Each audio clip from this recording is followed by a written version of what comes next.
हरे कृष्णा। राधे राधे। श्री राधा चरितमृत भाग 140 प्रसंग द्वितीय ग्रहण यात्रा। कोई बहुत बड़ा संग्राम हो गया है कुरुक्षेत्र में, इसलिए लोग इस सूर्य ग्रहण में कुरुक्षेत्र नहीं गए। सिद्धपुर द्वारिका के निकट कश्यप आश्रम है। अब धार्मिक समुदाय इधर ही मुड़ रहा था, और क्यों ना मुड़े, द्वारिकाधीश इधर ही तो थे इन दिनों। बहुत समय लगा, कई दिन लगे इस सिद्धपुर पहुंचने में। सिद्धपुर गुजरात के अंतर आता है। गर्ग संहिता में इसका वर्णन है। श्री राधा रानी अपनी सखियों के साथ बैठी हैं बैलगाड़ी में। अन्य बैलगाड़ियों में नंदराय जी, मैया यशोदा, अन्य गाड़ियों में ग्वाल सखा सब थे। निरंतर कृष्ण चिंतन ही चल रहा था। और हाँ, कभी कभी महाभारत की बातें भी बीच बीच में छिड़ जाती हैं। सुना है बहुत बड़ा युद्ध हो गया कुरुक्षेत्र में। लाखों हाथी, लाखों घोड़े सब मारे गए, ललिता सखी बता रही थी। पर श्री राधा रानी ने कहा, मुझे ये सब हिंसा की बातें अच्छी नहीं लगती। कुछ देर बाद फिर बोली, इन राजाओं की दिक्कत क्या है? ये लोग बिना युद्ध के बगैर रह नहीं सकते क्या? श्री राधा रानी को ये सब प्रिय नहीं है। ये युद्ध करते हैं और बेचारे निरपराध पशुओं को भी मारने के लिए अपने साथ ले आते हैं। हाथी घोड़े कितने मरते हैं, बेचारे मूक पशु।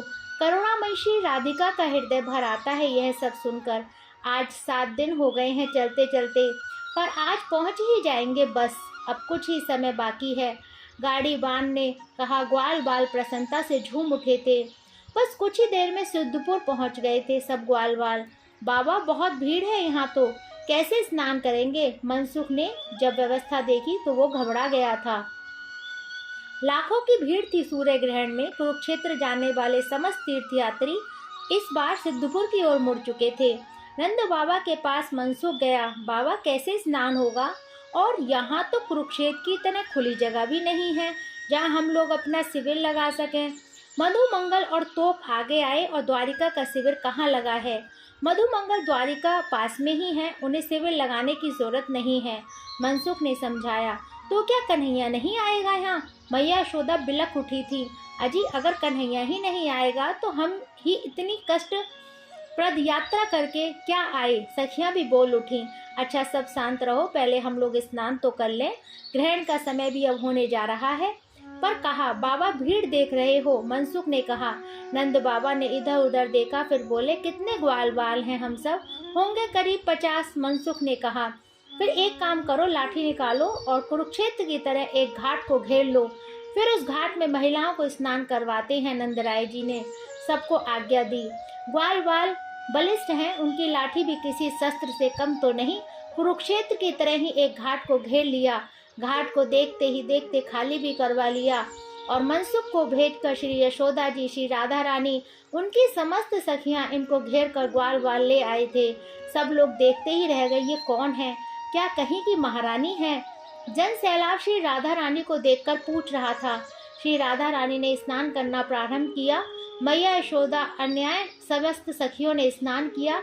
ये सब चल ही रहा था कि एकाएक बाद बज उठे। सहनाई जैसे मंगल बाद आगे आगे बजते हुए चले आ रहे थे। सैनिक लोग आम प्रजा को हटा रहे थे और उनके पीछे सूत मागध इत्यादि जय जयकार करते हुए। मैया सुन, मनसुख चिल्लाया, द्वारिकाधीश की जय हो, द्वारिकाधीश की जय हो। मैया आनंदित हो उठी। यात्रा सफल हो गई मेरी तो। श्री राधा रानी स्तंभ सी हो गई। उनकी आँखियों की पुतरी ठहर गई। वो देख रही हैं कि कब आएंगे उनके श्याम सुंदर। ए हटो हटो यहाँ से। ये क्या एकाएक शताधिक सैनिक पता नहीं कहाँ से आ गए थे और जबरदस्ती ग्वालों को पकड़ पकड़ कर हटाने लगे थे।